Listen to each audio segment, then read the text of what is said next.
మగాళ్ళు బాధపడకండి, అందరిలాగే మగవాళ్ల కోసము ఒక రోజు. పూర్తి వివరాలకు చదవండి రేపటి సాక్షి హైదరాబాద్ ఎడిషన్. చంద్రబాబు ప్రభుత్వంలో మాదిగలకు రక్షణ లేదని, వర్గీకరణ పేరుతో మాదిగలను మందకృష్ణ వాడుకుంటున్నారని ధ్వజమెత్తారు వైఎస్ఆర్సీపీ అధికార ప్రతినిధి కొమ్మూరి కనకారావు.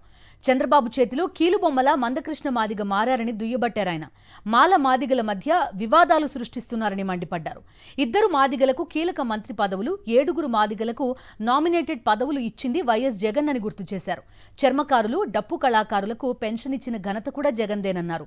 ఆ పెన్షన్లను చంద్రబాబు తొలగిస్తుంటే మందకృష్ణ మాదిగ ఏం చేస్తున్నారు అని ప్రశ్నించారు కొమ్మూరి కనకారావు.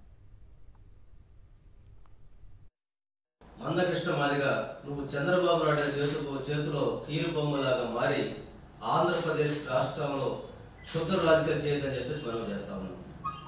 అసలు నీ జీవితం అంతా కూడా చంద్రబాబు నాయుడికి రాజకీయంగా ఏ విధంగా ఉపయోగపడాలనేటువంటి ఆలోచన తప్ప మాదిగల యొక్క సంక్షేమాన్ని ఏ రోజు కూడా పట్టించుకుంటే దాఖలేదు.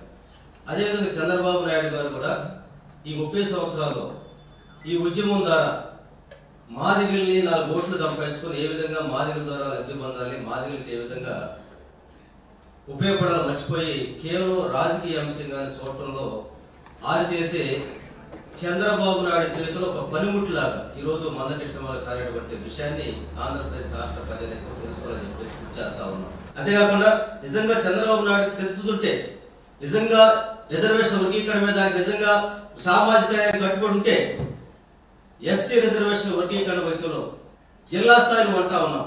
జిల్లా స్థాయిలో కాదు, నిజంగా ఆ వర్గాలకు మేలుదంటే కేంద్ర ప్రభుత్వ ఉద్యోగాలు మొదలు పెట్టుకుంటే, అదేవిధంగా రాష్ట్ర స్థాయిలో ఉద్యోగాలు ఏవైతే ఉన్నాయో ఆ ఉద్యోగాన్ని వైపు తెలియజేయగలుగుతా ఉన్నాం.